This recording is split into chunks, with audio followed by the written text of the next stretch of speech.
شوفوا لي ما شاء الله، شوف الحشوه مالته، شوف العجين مالته شلون يخبل شلون. بسم الله الرحمن الرحيم. حبايبي هسه راح نشتغل القالب هذا مالت القطع نزينه. راح نفتحها قدامكم نشوف الهشاشه من الداخل، وان شاء الله نحشيه ونزينه. القالب يعني مو مكلف، يعني تنباع القطعه مالته على 500 خير من الله بيه. تمام. هذا القالب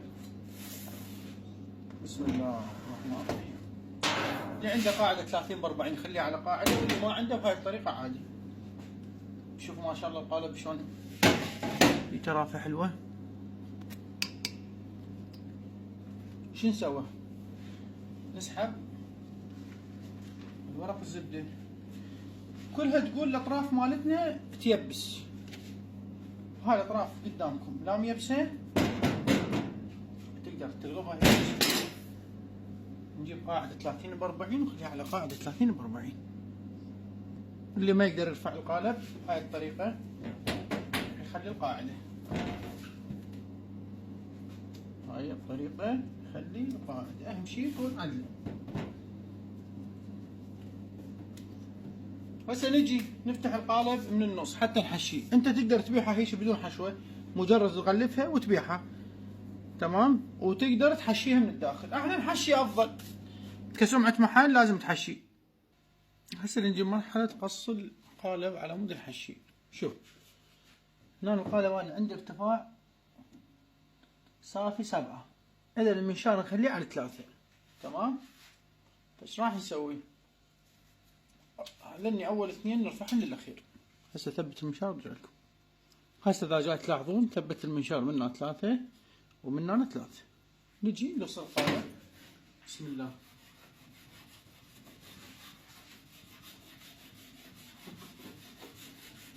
نقص عندنا بهاي الطريقة. نجي نحشيه.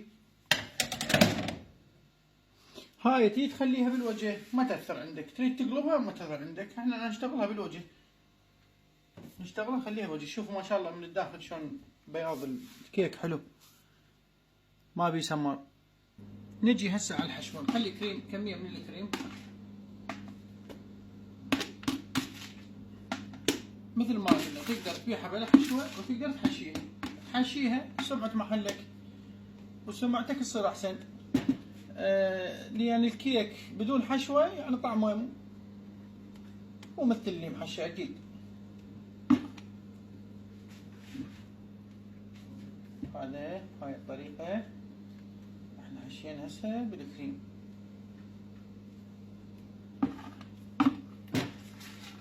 راح نجي ان شاء الله حشوة الفراولة. هاي حشوة فراولة نخليها تشيز. هعلمكم شلون تقصون القطع، بس شرط انه يكون يمكم ما يحار. هاي طريقة الحشوة كلش سهلة وما راح تاخذ عندك هواي حشوة، وبنفس الوقت يعني القطعة راح تصير كلها فراولة. شلون؟ شوف هاي شغلة المسح جدا مهمة. هاي شغلة المسح جدا مهمة. القطعة كلها راح تصير البطن مالتها حمراء. حشوة الفراولة نسحب او نجيب الوجه.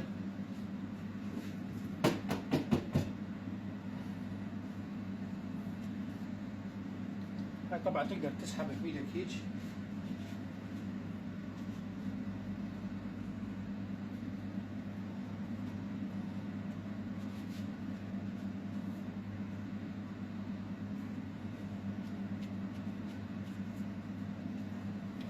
الضغطة باليد ضرورية على مود تكبس الوجه ويا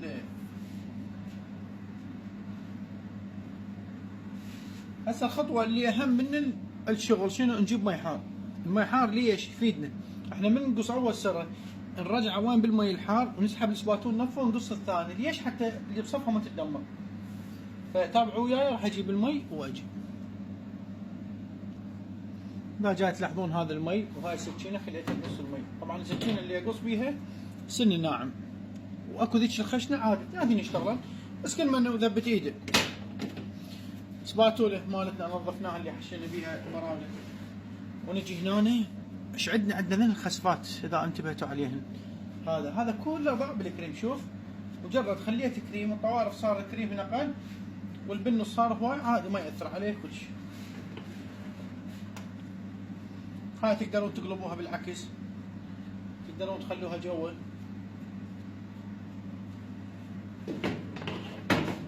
هاي طريقة فهمت.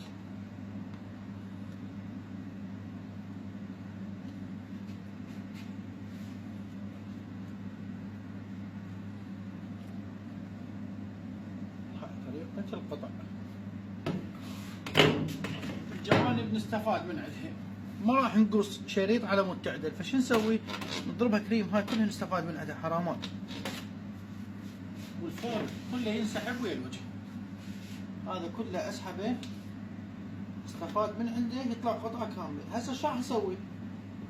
ان شاء الله راح اخططها قدامكم، اعلمكم شلون تخططون وشلون تقصوها. نضرب الجوانب حتى لا يطول الفيديو. هسه ضربنا قالب كريم من الجوانب. هسه نجي شو نسوي بعد؟ هسه نجي خلنا اغطيها قدامكم ونجي نحددها ونسويها. كلها نظر راح تصير، كلها نظري. اكو قالب مال القص 30 ب40 مجرد تخططون بيه يعني وتقصون بيه. هاي ايش قد عرضها؟ 30، هاي عرضها 40. تمام. 40 على 10 4 سنتيمات، يعني كل 4 سنتيمات اخلي خط. تمام. هاي 40 30 على 10 3، فهذا راح يكون نظري. هذا 1 وهذا 2. اجي هنا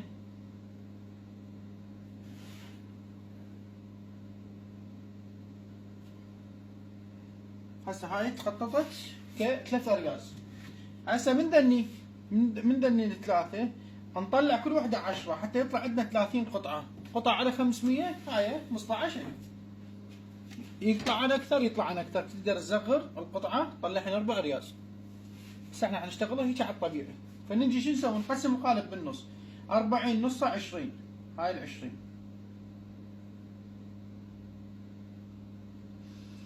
هاي هسه نجي هنا نظري 1 2 3 4. 1 2 3 4. هاي 4. هاي صارت اكبر. هاي نجيبها لهنا، هاي نجيبها لهنا كخط، وهذا نجيبه لهنا. هذا شغل مبتدئين. انا لو على شغلي انا مكملهن، بس انا جاي اتاخر وياكم في سبيل اخلي القطعه تطلع عندكم مرتبه. هاي تصير بالقطع ياهن. هاي البلاستيك القطع ما مسويات. يعني انا شو اريد منك؟ باع مثلا قطعه ايش قد قلنا؟ مو 4 سنتيم، تقص كرتونه صغيره تخليها من هنا وتخلي خط عليها وطلع بيهن تجي كلها نفس القصه. بس هاي لين اول مره انت بعد مشروع اول مره تشتغل اريدك تنتبه لي على هاي. شوف ايش راح نسوي احنا هسه؟ راح نقص السره اللي بالطول. هذا بسم الله خير الاسماء. بعد اول ما تسوي من الطفل بالشعر ابدي اسحب وانزل من صفحه.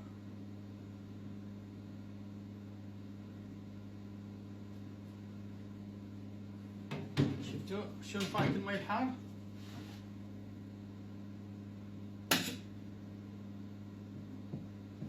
هسه شفت فايت المي الحار.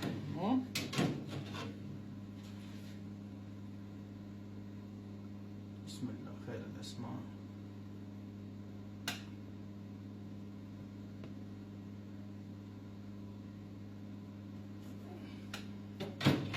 هسه من نقصن ذني تجي تقص القطع على كيفك. أنا شغلي ابدا من النص. مثلا ابدا من النص وبعدين هذا المي قلنا ضروري. المي كل ما تقص قصه تسحب سباتول.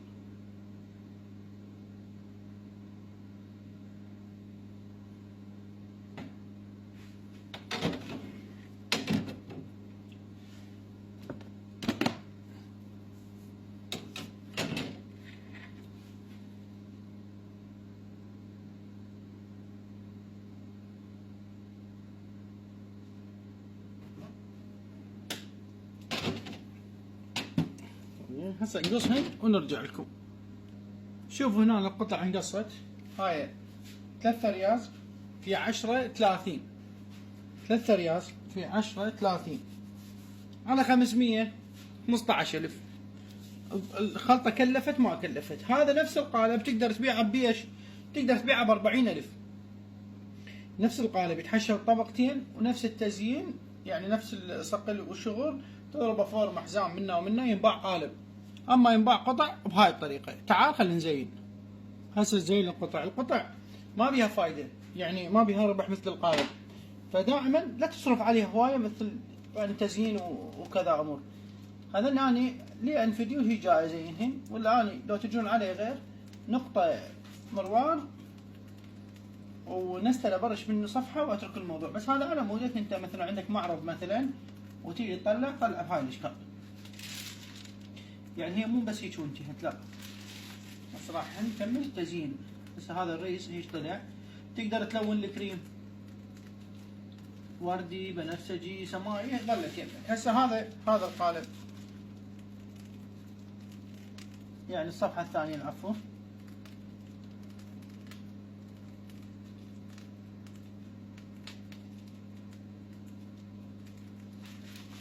الصفحة الثالثة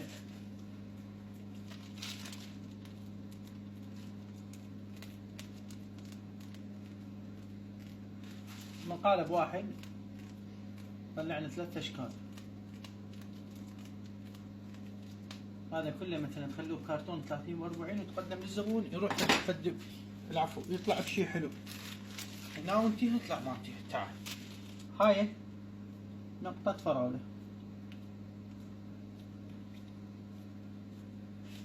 هاي ايضا نقطة فراولة. اللي بالنص خلي لها لا تستعجل على رزقك، اصبر لي.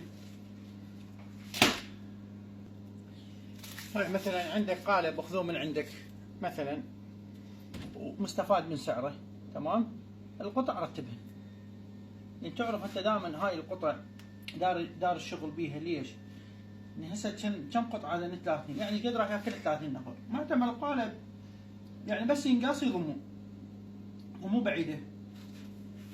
هاي يعني عادي يوزعون القطع في سبيل ما يخرب شكل القالب، عم يكملون يعني مثلا مناسبته. هذا مروار اسود، تقدر مروار برتقالي، تقدر مروار موز.